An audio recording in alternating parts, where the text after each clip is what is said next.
बहुत कम लोग जानते हैं कि पाकिस्तान के भुट्टो ख़ानदान के पास मुंबई के इलाके वर्ली में साहिल समुंदर के करीब एक पुरतअय्युश कोठी हुआ करती थी।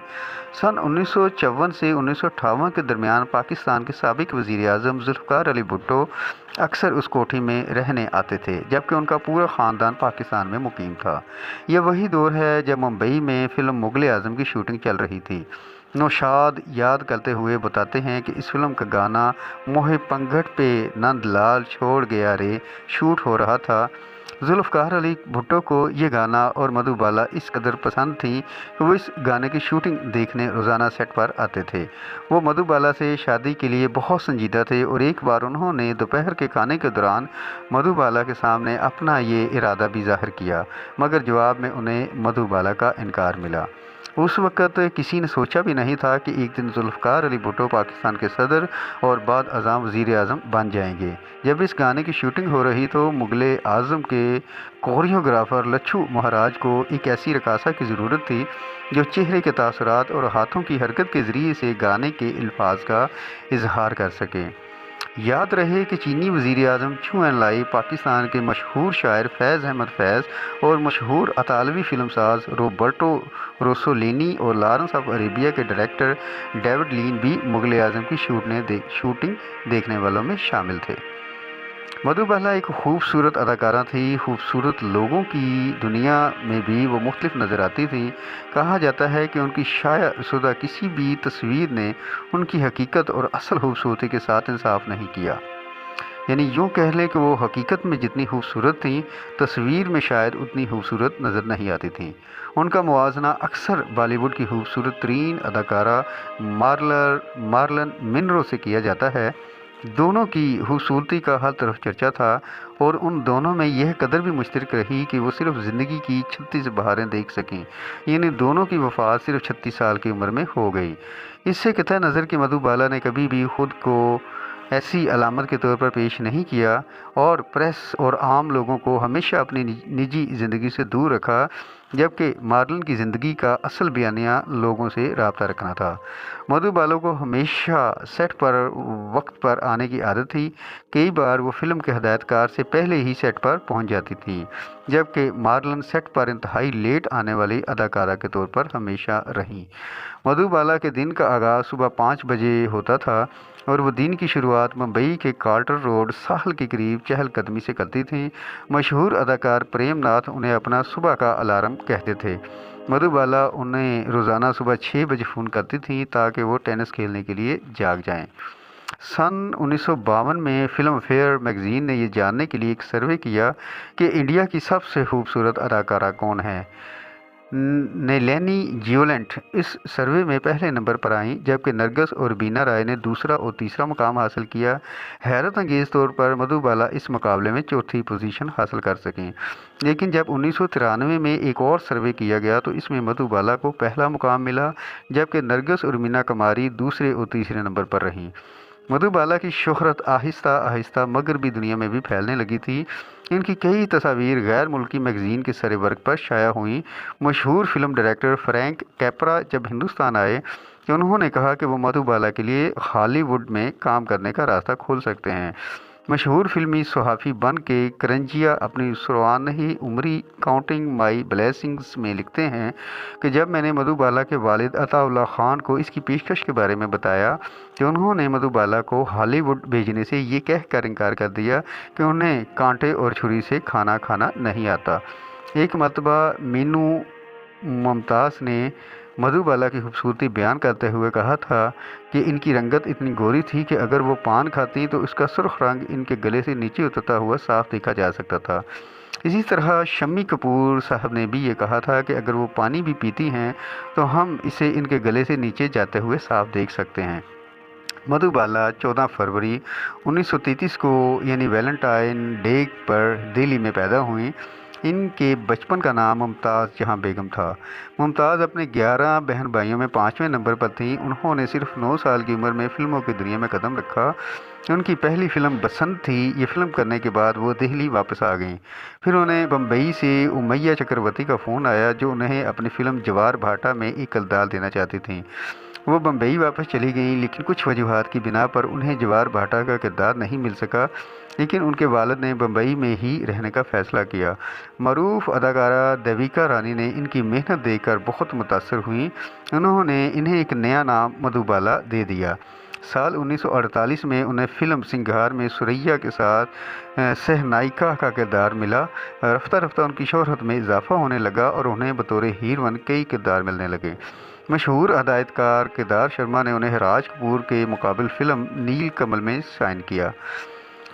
जिस फिल्म ने मधुबाला को मुल्की सतह पर पहचान दिलाई वो थी महल। ये एक अधूरी मोहब्बत की कहानी है जो एक जन्म से दूसरे जन्म तक जाती रहती है। उस वक्त तक लता को इंडियन फिल्मी दुनिया में दाखिल हुए कई साल गुजर चुके थे, लेकिन इस फिल्म में गाया गया उनका गाना आएगा आने वाला उन्हें प्लेबैक गुलकारी के अरूज पर ले गया। इस फिल्म के लिए ज़रूरी था कि इसकी हीरोइन गैर मामूली खूबसूरत हो। कमाल अमरूही ने इस फिल्म के लिए मधुबाला का इंतखाब किया, जो उस वक्त तक फिल्मी दुनिया में कोई ख़ास बड़ा नाम नहीं था। फिल्म कंपनी बॉम्बे टॉकीज़ ने इस किरदार के लिए सरैया को कास्ट करने का तहैया कर रखा था, लेकिन कमाल अमरूही ने अपने फैसले पर अटल रहे। उस वक्त मधुबाला की उम्र सिर्फ 16 साल थी, जबकि उनके हीरो अशोक कुमार उनकी उम्र से दुगनी उम्र के यानी 32 साल के थे। मधुबाला ने पूरी फिल्म को अपने कंधों पर उठाया और इस फिल्म ने बॉक्स ऑफिस पर कामयाबी के तमाम पुराने रिकॉर्ड तोड़ दिए। मधुबाला ने दिल के आर्जे के बावजूद मुग़ल आज़म में अपने पाँव में जंजीरें पहनी। साल 1950 में मधुबाला की तबीयत अचानक ख़राब हो गई। मुआयने और तफ्तीश के बाद ये पता चला कि इनके दिल में सुराख है। उस वक्त इंडिया में दिल का ऑपरेशन एक मुश्किल ऑपरेशन समझा जाता था। मधुबाला ने अपनी बीमारी को सबसे छुपाया और फिल्मों में काम करती रही। सन 1954 में जब वो चेन्नई में फ़िल्म बहुत दिन हुए की शूटिंग कर रही थी तो इन्हें खून की कैफ हुई और इनकी बीमारी की खबर हर तरफ फैल गई। फिल्म मुग़ल आज़म के कास्ट करते वक्त उस वक्त के आसिफ ने बैक वक्त कई परेशानियों को दावत दी थी। राजकुमार किसवानी अपनी किताब दास्तान मुग़ल आज़म में लिखते हैं कि पृथ्वी राज कपूर उस वक्त कई बीमारियों से लड़ रहे थे। दिल की बीमारी की वजह से मधुबाला भी कई पाबंदियों में जकड़े हुए थे। फिल्म के ख़ास तौर पर तवील हिस्से में मधुबाला को भारी असली लोहे की जंजीरें पहनना पड़ी। जब जेल में मधुबाला पर बेकस्बे करम कीजिए सरकार मदीना का सीन शूट होना था तो डॉक्टरों की सख्त हदायत थी कि किसी भी हालत में वज़न उठाने से गुरेज किया जाए, लेकिन मधुबाला ने इसको शूट करने की इजाज़त दी। मधुबाला का जिस्म बेबस ज़रूर था, लेकिन इनके इरादे पुख्ता थे। मुग़ल आज़म मधुबाला के कैरियर की आखिरी फ़िल्म थी। इससे कबल ये फ़िल्म की पेशकश नरगिस को की गई थी, लेकिन उन्होंने ये फ़िल्म साइन नहीं की क्योंकि उस वक़्त राज कपूर कैंप में थीं और दिलीप कुमार से इनकी नाराज़गी चल रही थी। फिर नौतन को ये फ़िल्म ऑफ़र हुई, लेकिन उन्होंने भी इस फ़िल्म में काम करने से इनकार कर दिया। जब मधुबाला ने यह फ़िल्म साइन की तो उनकी उम्र सिर्फ 20 साल थी। इस फिल्म को बनाने में 8 साल लग गए। बाद में नादिरा ने कहा कि यह मधुबाला की हिम्मत थी कि वो शदीद बीमार होने के बावजूद 8 साल तक ये काम करती रहीं। फिल्म के पहले मंज़र से आखिरी मंज़र तक बहुत खूबसूरत लग रही थी। ये उस वक़्त की सबसे महंगी फ़िल्म थी। ये फ़िल्म 3 ज़ुबानों हिंदी, अंग्रेज़ी और तमिल में बनाई गई थी। हर मकालमे को 3 ज़ुबानों में रिकॉर्ड किया गया। इस फिल्म की शूटिंग के बाद इसकी इतनी फ़िल्म रील ज़ाया हुई थी जिससे कम से कम 3 फिल्में बन सकती थीं। बाद अज़ां के आसिफ की अहलिया सितारा देवी ने एक इंटरव्यू में कहा था कि मुग़ल आज़म के सेट पर कशीदगी रहती थी क्योंकि दिलीप कुमार और मधुबाला के दरमियान बातचीत नहीं थी। दबे हुए जज्बात और इस वक्त खुलकर सामने आए जब एक सीन में दिलीप कुमार ने मधुबाला के गाल पर इतना ज़ोर से थप्पड़ मारा कि सब दंग रह गए। अजीत कहते हैं कि सब सोचने लगे कि आगे क्या होगा। क्या मधुबाला सेट से वॉकआउट कर जाएंगी? क्या शूटिंग मनसूख हो जाएगी? इससे पहले कि मधुबाला कुछ कहती कि आसिफ ने उन्हें एक कोने में ले गए और कहा कि मैं आज बहुत खुश हूँ क्योंकि ये साफ़ है कि वो अब भी तुमसे प्यार करता है। ये काम करने की हिम्मत कोई आशिक ही कर सकता है। मुग़ल आज़म में इतनी अच्छी अदाकारी करने के बावजूद बेहतरीन अदाकारा का अवार्ड मधुबाला को नहीं बल्कि बीना राय को फिल्म घूंघट के लिए मिला था। अपनी Svane Umri the substance and the shadow में दिलीप कुमार लिखते हैं कि मैं बतौर फ़नकार और औरत दोनों तरह से मधुबाला की तरफ मुतवज्जा था। वो बहुत ज़िंदा दिल और चुस्त खातून थीं। इसे मुझ जैसे शर्मीले और अपने आप में रहने वाले शख्स से बात करने में कोई हर्ज नहीं था। लेकिन ये मोहब्बत की कहानी मधुबाला के वालिद अताउल्लाह खान की वजह से आगे ना बढ़ सकी। इनके वालिद का ख्याल था कि दिलीप कुमार उम्र में मधुबाला से बड़े हैं। हदीजा अकबर मधुबाला की स्वानही उम्री में I want to the story of Madhubala में लिखती हैं कि दिलीप कुमार और अताउल्लाह खान के दरमियान इख्तलाफात फिल्म नया दौर की शूटिंग के दौरान सामने आए। इस फिल्म में ही आर चोपड़ा ने सबसे पहले मधुबाला को बतौर हीरोइन लिया। जब चोपड़ा ने फिल्म की शूटिंग आउटडोर करने का इरादा किया तो अताउल्लाह खान ने इस पर सख्त एतराज़ किया। आर चोपड़ा ने ना सिर्फ मधुबाला की जगह वैजयंतीमाला को ले लिया बल्कि इनके खिलाफ मुआहदा की शराइत तोड़ने का मुकदमा भी दर्ज कराया। बाद अज़ां दोनों में सुलह हो गई और मुकदमा वापस ले लिया गया। मधुबाला की छोटी बहन मधुहूर भूषण बताती हैं कि दिलीप साहब ने कहा चलो शादी कर लें। इस पर मधुबाला ने कहा कि मैं शादी ज़रूर करूंगी लेकिन पहले आप मेरे वालिद से माफ़ी मांगे। लेकिन दिलीप कुमार ने ऐसा करने से इनकार कर दिया। यहाँ तक कि मेरी बहन ने उन्हें घर आकर उन्हें गले लगाने को कहा लेकिन दिलीप कुमार इस पर भी राज़ी नहीं हुए। वहाँ से इन दोनों के दरमियान ब्रेकअप हो गया।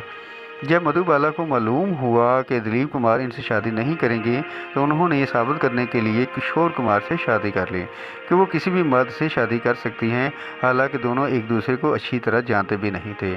किशोर को शादी से पहले ही मधुबाला की बीमारी का इल्म था। किशोर कुमार की स्वानहे उम्री Kishore Kumar the ultimate biography में ईरोड भट्टाचार्य और पार्थिव ने मधुबाला की छोटी बहन मधुर का हवाला देते हुए कहा कि जैसे ही डॉक्टर ने किशोर कुमार को बताया कि मधुबाला की ज़िंदगी के बहुत कम दिन बाकी हैं, उसने उन्हें एक ड्राइवर के साथ कार्टर रोड के एक फ्लैट में भेज दिया। वो 4 महीनों में से एक बार इससे मिलने जाते थे और इसका फ़ोन भी नहीं सुनते थे। आखिरी दिनों में मधुबाला ने गाउन पहनना शुरू किया लेकिन किशोर कुमार के बेटे अमित कुमार ने इसके बरक्स तस्वीर पेश करते एक इंटरव्यू में कहा कि मैंने पहली बार मधुबाला को 10 साल की उम्र में देखा था।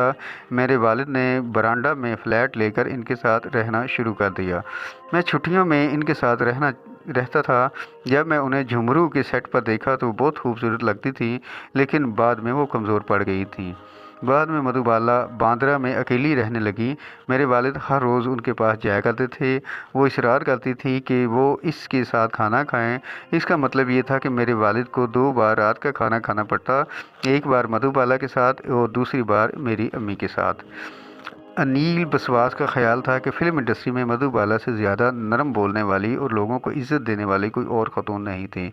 मशहूर सहाफ़ी बी के करंजियाँ लिखते हैं कि मुझे आज भी याद है कि किस तरह मधुबाला अपनी बेटी रतन के साथ कोयटा टेरेस पर हमारे फ्लैट में छुपन छुपाई खेलती थी। एक बार मेरी बेटी ने मेडो स्ट्रीट पर कम्बा के करीम बन खाने की ख्वाहिश ज़ाहिर की। अगले दिन मधुबाला ने ड्राइवर के हाथ हमारे घर करीम बनों का एक बड़ा तोहफ़ा भिजवा दिया।